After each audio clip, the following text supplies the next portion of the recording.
Assalamu alaikum. I am Sir Akbar, your English teacher, and it's assignment of 9th class for the subject of English. How are you, students? I hope that you must be fine, quite hale and hearty, and you must be enjoying your holidays. Okay, so this is your first assignment, and in this assignment, I have already taught this chapter, health problems caused by mosquitoes. One of 8 exercise was remaining, that is question answers. So in this book 10 question answers are given, and I wrote all the answers of these questions. One by one I'm going to read the question. What are the most common diseases caused by mosquito bites? It was the first question, and the second question was, which specific part of the body becomes highly infected in cerebral malaria? And number 3, what can lead to severe liver infection when one has malaria? And the fourth one is, how is the immune system affected through dengue?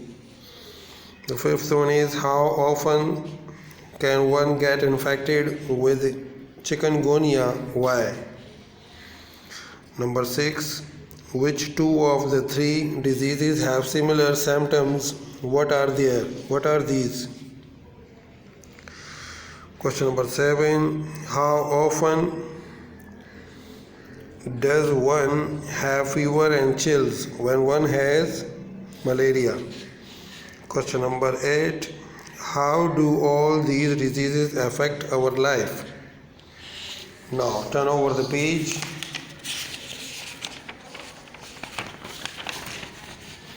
Question number 9, how can we protect ourselves from these 3 diseases?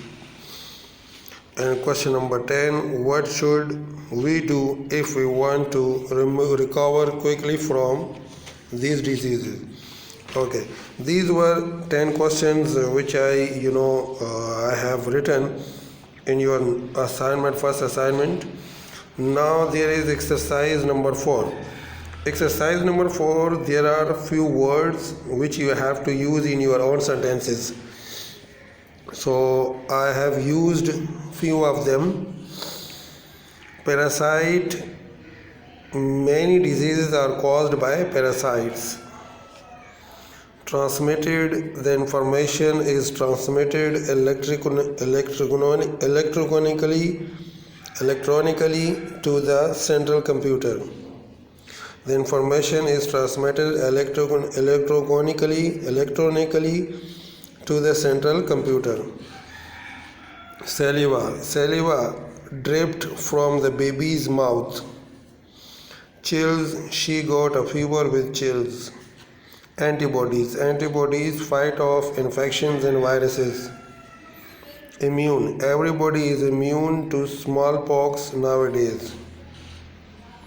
Transfusion, without a blood transfusion, her chances of survival were slim. Constipation, a recent study links childhood constipation with low fiber in the diet. Dysfunction, your screen is still frozen, blank, or dysfunctional in some way. Clot, he underwent surgery to remove a blood clot on the brain. Parasite ऐसे जानदार के जो दूसरे जानदारों पर ज़िंदा रहते हैं उसे पैरासाइट कहते हैं. ट्रांसमिट का मतलब होता है मुंतकिल होना, एक बॉडी से दूसरी बॉडी में चला जाना. सेलिवा राल को कहते हैं. चिल्स कहते हैं सर्दी को. एंटीबॉडीज़ ऐसी जरासीम के जो ऐसी चीज़ें कि जो जरासीम के ख़िलाफ़ अमल करती हैं, जरासीम को ख़त्म करती हैं. इम्यून भी आपके قوت مدافعت کو کہتے ہیں. باڈی کے اندر ایک ایسے مواد ہوتا ہے کہ جو جراثیم کے خلاف عمل کرتا ہے, اسے امیون کہتے ہیں. ٹرانسفیوژن مین جب ہم بلڈ ایک شخص دوسرے شخص کو بلڈ دیتا ہے اسے ٹرانسفیوژن کہتے ہیں. کانسٹیپیشن کہتے ہیں قبض کو, یہ بھی ایک ڈیزیز ہے, ایک بیماریوں کی جڑ ہے. ڈیس فنکشن یعنی کسی جسم کے آرگن کا کام نہ کرنا. کلوٹ بلڈ کا جم جانا, کلوٹ مین جم جانا, منجمد ہو جانا, بلڈ کا جم جانا. تو یہ آپ کا اسائنمنٹ نمبر 1 ہے, اور میں نے آپ کو اس میں کوشچن آنسرز اور کچھ جو ہے نا اس کے ایکسرسائز نمبر 4 کے جو ہے نا جو آپ نے سینٹینسز کو, ورڈز کو سینٹینسز میں یوز کرنا تھا, وہ بھی میں نے آپ کو یہاں پر لکھ دیا. یہ آپ نے اپنے رجسٹر میں رائٹ کرنا ہے. You will have to write all these questions and as well as question exercise number 4. You will have to write in your register. Okay, so take care of yourself and Allah Hafiz.